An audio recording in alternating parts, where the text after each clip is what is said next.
Hello, this is a 2000 Ford Expedition, 2005 Ford Expedition.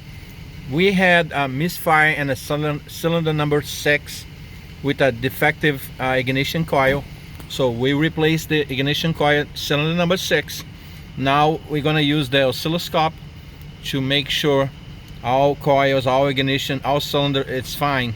So what we do is we attach this oscilloscope, we clear it up, and then we put in gear and give some load in the engine and make sure we don't have any pointing on the cylinder.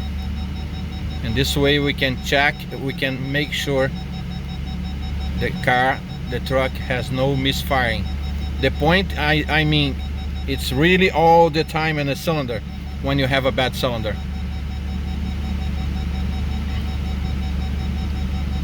And it's just fine.